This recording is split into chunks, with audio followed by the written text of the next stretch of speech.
Hello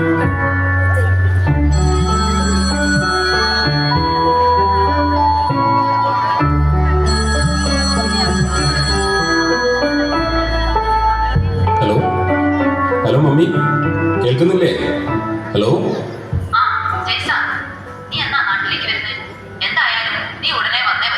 അത് പിന്നെ mummy, എനിക്കിപ്പോ ലീവില്ല. ഇതൊക്കെയല്ലേ കഴിഞ്ഞ 4 വർഷമായി ഞങ്ങൾ കേൾക്കുന്നത്. എന്തായാലും ഇപ്രാവശ്യം നീ നാട്ടിൽ വന്നേ പറ്റൂ. പിന്നെ ഒരു നല്ല ആലോചന വന്നിട്ടുണ്ട്. കാനഡയിൽ തന്നെ ജോലി ചെയ്യുന്ന കുട്ടിയാണ്. എന്തായാലും നിന്റെ വിവാഹം ഉടനെ തന്നെ നടത്തും. വിവാഹോ? അതിപ്പോ വേണ്ട മമ്മി. Hello hello. എന്താ ചേച്ചാ, മമ്മി എന്താ പറഞ്ഞു? അത് നാട്ടിലേക്ക് ഉടനെ ചെല്ലണമെന്നാ മമ്മി പറയുന്നത്. കുറെ കല്യാണാലോചന നടക്കുന്നുണ്ടത്ര.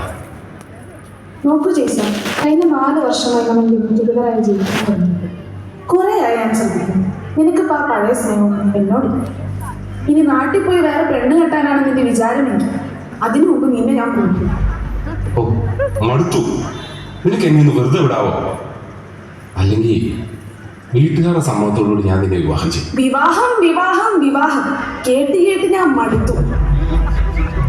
കുടുംബ ബന്ധങ്ങളുടെ ഊരാക്കുടുക്കിൽ പെടാതെ അടിച്ചു പൊളിച്ച് ജീവിക്കാമെന്ന് വാക്ക് തന്നവനല്ലേ നീ. എന്നിട്ടിപ്പോ നിനക്ക് ആ പഠിച്ച കുടുംബം വേണമോ? അങ്ങനെ ആരുടെ അടിമയെ ജീവിക്കാനേ എന്നെ കിട്ടുന്നു. പക്ഷേ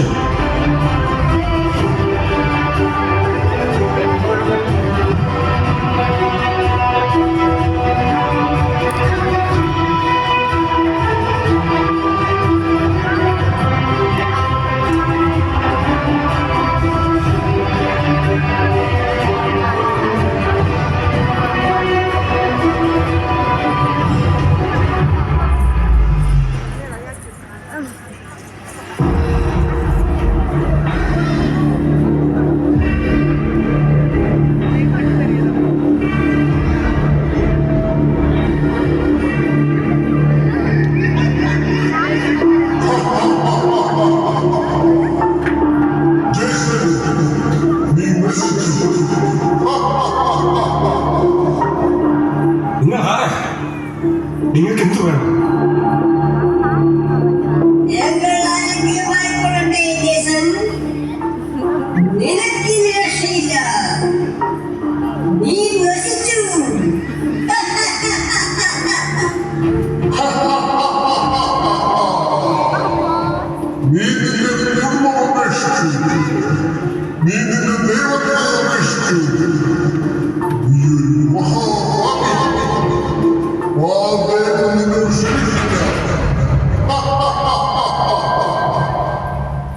അതെ,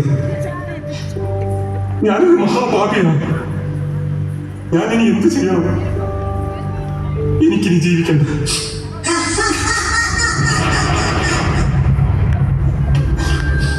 നീ മരിക്കണം.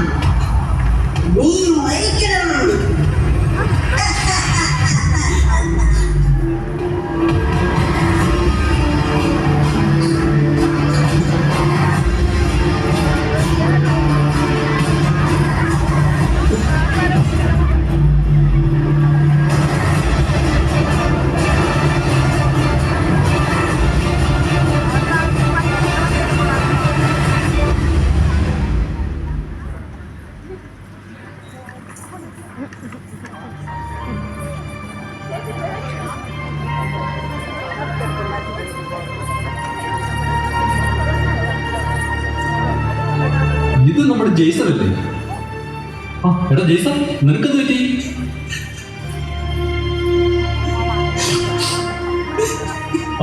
തോമസ് സാറേ, ഇത് നമ്മുടെ ജെയ്സണാണ്. സാർ ഓർക്കുന്നില്ലേ? സാറ് ഞങ്ങൾ 12ാം ക്ലാസ്സിൽ വേദപാഠം പഠിപ്പിച്ചിട്ടുണ്ട്. ജെയ്സൺ, ഓർക്കുന്നുണ്ട്. നിനക്കെന്ത് പറ്റിയടാ മോനെ? സാറേ, ഞാൻ നശിച്ചു. കൂലിപ്പണിക്കാരന് അപ്പനും അമ്മയും കിടപ്പാടം കിട്ടിട്ട് എന്നെ ഈ കാനഡയിലേക്ക് എത്തിച്ചത്. ഇവിടെ വന്നപ്പോ എല്ലാ സുഖങ്ങൾക്കും വേണ്ടി ഞാൻ ഓടി. ഞാൻ നശിച്ചു. ദൈവം ഭൂതാശകളൊക്കെ എന്റെ സ്വാതന്ത്ര്യത്തിന് തടസ്സമായിരുന്നു. ഞാൻ നശിച്ചു. എനിക്കിനി രക്ഷയില്ല. എനിക്കിനി ജീവിക്കണ്ട. എനിക്ക് മരിക്കാം.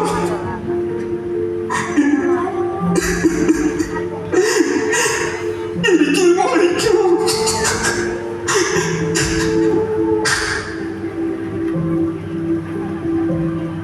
ജെയ്സ, നീ സമാധാനം.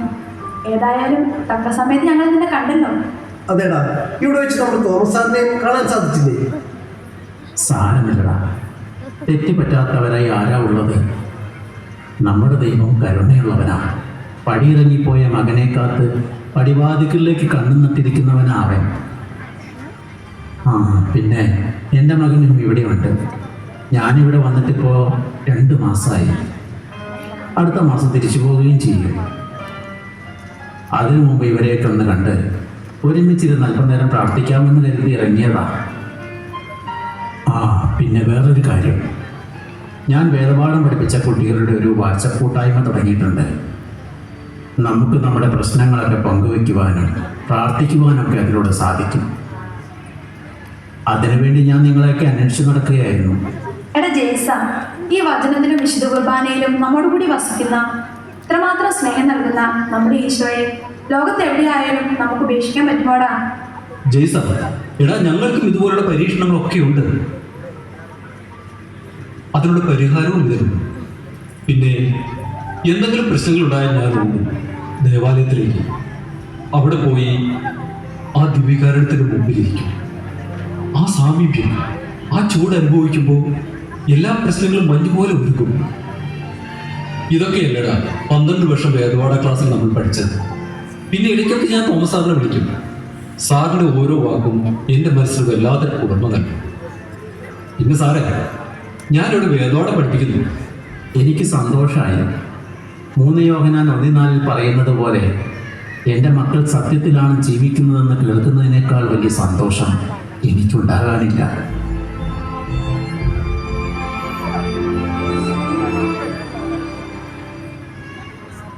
സാറേ, ഞാനിവിടെ വന്നപ്പോ വലിയൊരു മായാലോകത്ത് വിട്ടുപോയി. ഞാൻ എൻ്റെ ദൈവത്തെ മറന്നു. എനിക്ക് തെറ്റുപറ്റിപ്പോയി. ദൈവം മാപ്പ്, മാപ്പ്.